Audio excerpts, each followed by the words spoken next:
Hello everyone, welcome to my channel. My name is Kelly. This is your place for manifestation, meditation, and yoga. Today we're going to talk about a really important and perhaps one of the hardest parts of manifestation or of consciously manifesting, and that is trusting in the timing of your manifestation, or even bigger, trusting in the timing of your life. Before we dive in, please remember to hit that like button and click subscribe so that you get notified every time I post a new video. First, let's talk about manifestation and the whole part about trusting in the timing of your manifestation. When it comes to calling something in, say it's a romantic relationship or a new job or the home of your dreams, the first step is to ask for what we want. So ask the universe or talk to people who can help us to bring whatever that thing is in. But after we do that, we don't need to keep asking, especially the universe. We don't need to keep asking over and over again. After that, we have to let go. We have to surrender. And in the meantime, we're not just sitting back waiting for that thing to just plop into our life, right? We're taking aligned and inspired action by staying really connected to ourselves, by keeping our mind and our body open to hits from our intuition that are going to guide us. But after we ask for what we want, we have to let it go. We have to surrender to divine timing. And what that means is, when I say divine timing, it means that whatever is meant for us is going to come in at the exact moment that it's meant to. It's going to come in when it is best for us to come in. If we force it and force whatever it is to come in right when we want it and how we want it, a lot of times we're not actually going to have been ready for it. We have to learn certain lessons and we have to grow in certain ways before we're actually ready for what we want, especially if it's something that you've been wanting to call in for a long time. If it's something that you've struggled with, that maybe it's been really hard to let go because you want it so bad. That's the thing where you have to say, okay, I'm going to look for the lessons. I'm going to stay open to my intuition, because whatever it is that is meant for us that we really desire, a lot of times, usually, it's not going to come in when or how we want it to. So we just need to be clear on what it is and why it's important to our soul, why it's a soul-led desire, because if it's not, we need to let it go. We need to be clear on that why, and then we need to let go of the how and the when, and we need to find surrender. We need to let go. But a lot of times that's easier said than done, right? So that's why I'm going to give you guys some tips today that can hopefully help you to get into that space of trust and surrender. And in the meantime, be in your power.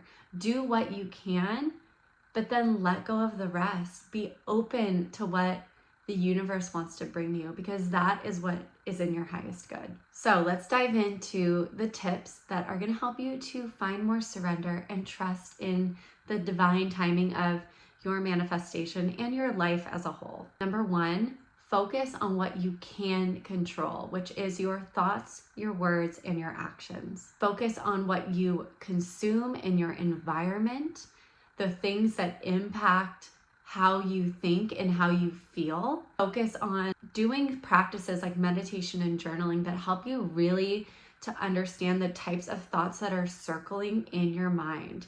I think it's something like 90% of the thoughts we have today are the thoughts we had yesterday.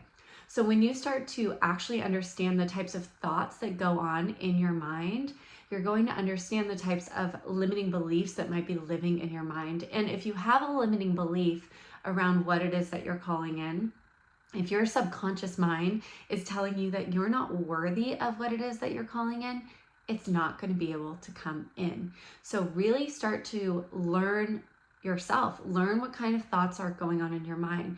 Learn what kind of emotions you're feeling on a regular basis, because our emotions are here for a reason.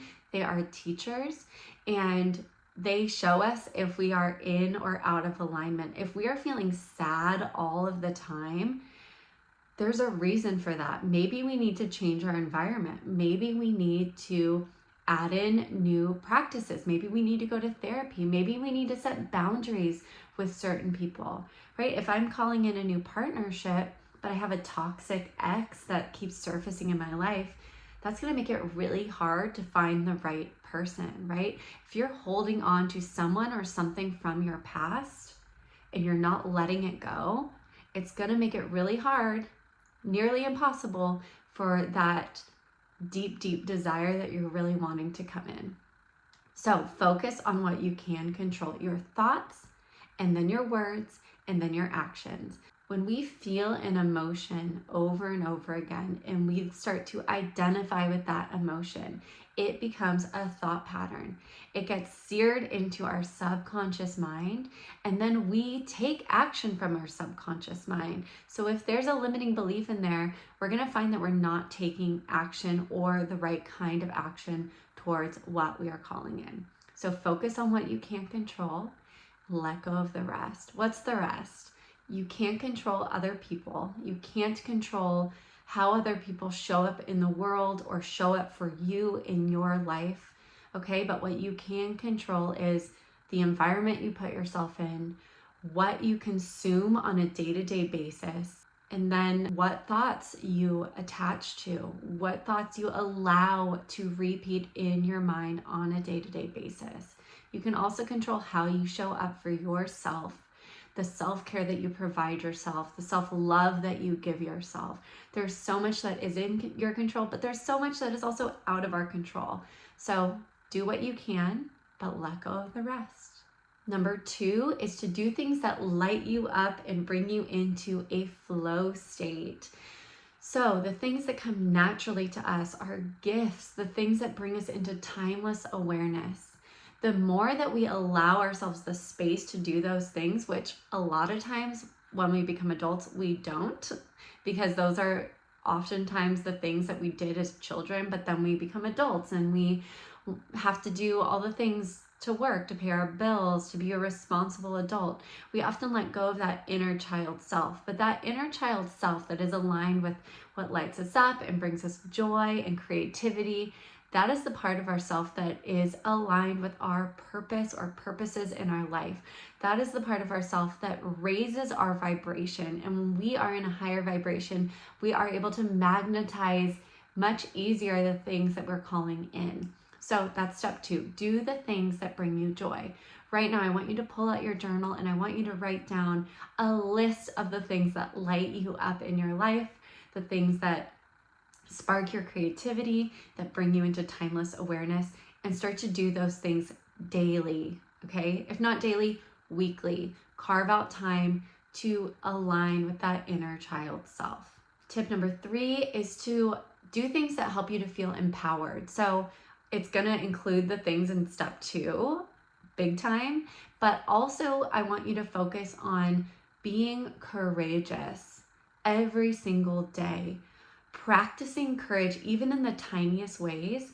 Every time we do that, we feel more and more empowered.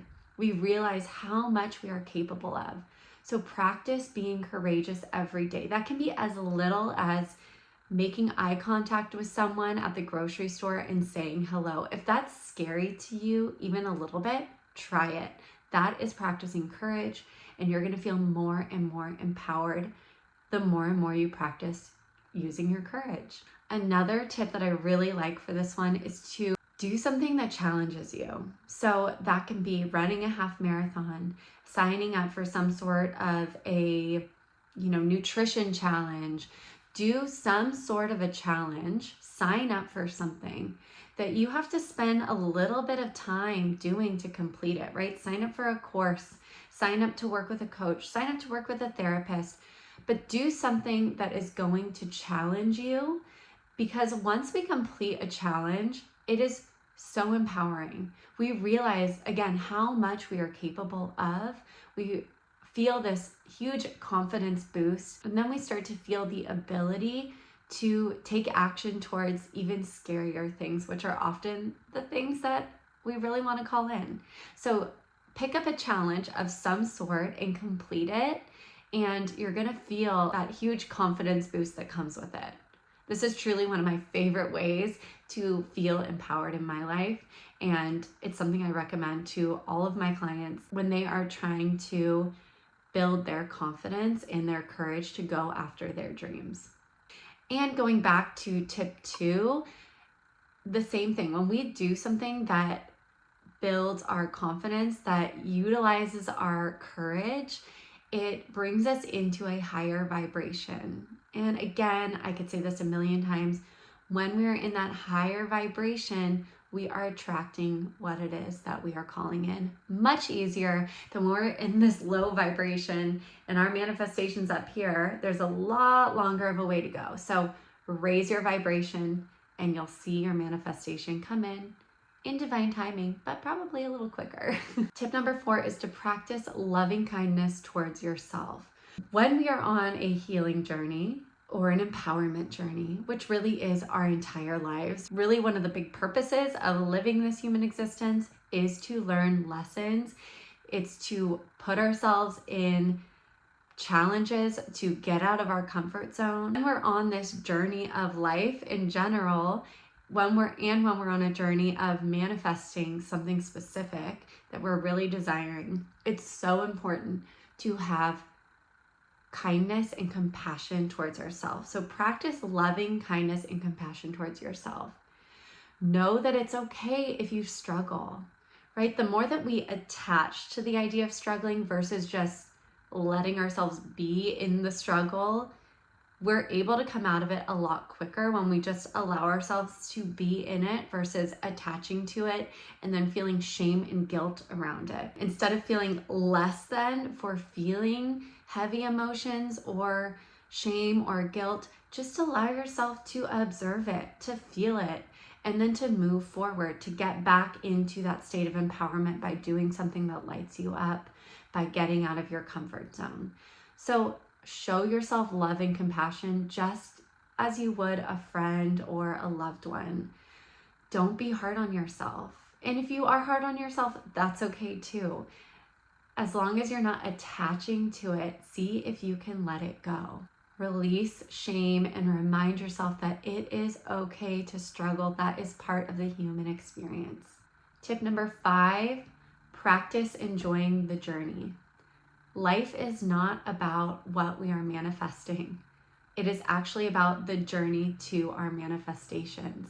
That is where the growth comes in. And again, this human existence, this human journey is about growth. It's about learning. So you can have your desires, right? But actually, the most important thing you can do is to be present, to find gratitude for what you have right here, right now, to find contentment for all that supports you. So doing a daily journaling gratitude practice is super, super helpful. So just pulling out your journal every morning, writing a list of what you're grateful for. And I promise you, if you really look deep, no matter where you are in your life, there are things to be grateful for. Literally having a bed to sleep in is something to be grateful for. Having clean water, having food to nourish your body. Literally the simplest things are so important to our life and to our well-being. So practice gratitude daily, and hopefully you'll notice that you're enjoying the journey more. Other things that can help you to enjoy that journey are, again, just doing the things that light you up. It's okay if you're having a hard day. It's okay if you're having a hard month, a hard season, a hard year. Give yourself the time and space to just do the little things that help you to feel grounded, that help you to feel connected to yourself, and take it one day at a time. And I think one of the best things that I've heard about manifestation is to just focus on living your best life now and trust that whatever it is will come to you when it is meant for you. Don't chase, attract, and attract by living your best life, by doing what it is that lights you up as much as you can, and know that it will all come to you when it is meant for you. And one thing I want to leave you with is a couple of affirmations that you can utilize when you're finding it's hard to surrender, when you're finding it's hard to trust, when you're struggling with really wanting whatever it is to come in. And those affirmations are: 1, be here now. Be here now. This helps to bring us back into the present moment. It takes us out of wanting for the future or mulling over the past. And again, the present moment is where we want to be. It really is the only moment. So be here now. Number 2 is I trust in the timing of my life. I trust in the timing of my life. This can just help us to remember everything is happening in divine timing. The universe is orchestrating everything with you. You are co-creating. So trust in the divine timing of your life and take your power back. Get out of victim mode. Trust, surrender, and take inspired action in the meantime. All right, everyone, thank you so much for joining me today. Remember to hit that like button, click subscribe, and tune in to my channel for more content like this. I have a retreat coming up in Bali at the end of September. It's a yoga and wellness goddess retreat in Ubud, Bali. You can find all of the info at the link below. I also have a couple of videos you can check out on my channel, all about what you can expect if you join me on this magical adventure of self-discovery and rejuvenation for the soul. So thanks again. Have a beautiful day, and I will see you back here soon.